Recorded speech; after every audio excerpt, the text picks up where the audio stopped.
The tiny village of Loughgall, with its devastated police station, was sealed off today as forensic officers picked their way carefully through the debris of last night's battle. It's clear that when the mechanical digger, carrying a bomb in the shovel, drove up to the station escorted by a van containing 6 armed men, they had driven straight into a security forces ambush. Spokesmen would not confirm today that it was engineered by the SAS. But the IRA unit was hit by fire from a wide semicircle of soldiers spread around the police station. The clear inference was that they were acting on intelligence information.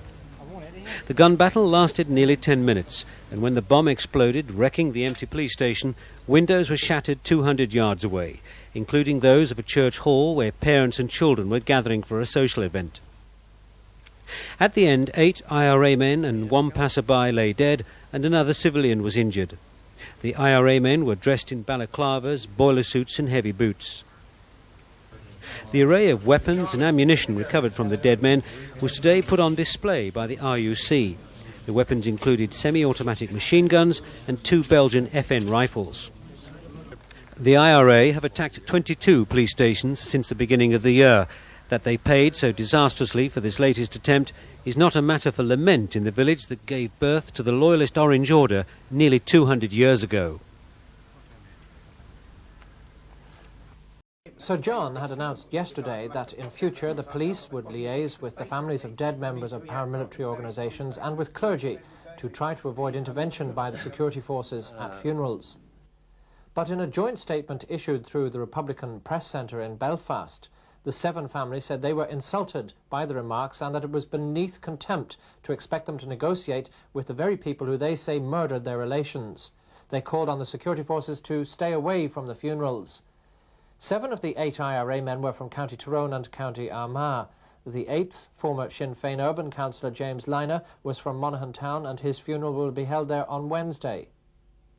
The RUC has claimed that the weapons recovered from the 8 IRA men and which were displayed yesterday in Armagh had been used in the murders of 7 people in the past 2 years. 4 were UDR members, and the 3 civilians were connected with the construction industry, and the IRA alleged they had contracts to repair bomb-damaged police stations. According to the police, several of the rifles had also been used in attempted murders. One of the weapons, a Ruger revolver, had been stolen from an RUC reservist killed in an IRA attack on Ballygawley police station in County Tyrone in December 1985. Meanwhile, several thousand people took part in a march and rally in West Belfast this afternoon to mourn the deaths of the 8 IRA men and to commemorate the H-Block hunger strikers. The RUC and British soldiers monitored the march from the start at Dunville Park. A police officer warned those taking part it was an illegal parade.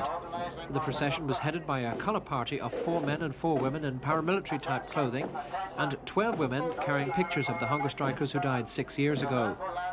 A rally was held at Andersonstown and there were no incidents, although the security forces kept watch from a distance. In West and North Belfast last night, there were disturbances with over 200 petrol bombs being thrown at the police, who fired plastic bullets. The home of a Catholic County Court judge on the Old Cavill Road was attacked with a blast bomb. Shots were also fired, and a fence and a window were damaged. Mr. Justice John Curran was in the house at the time.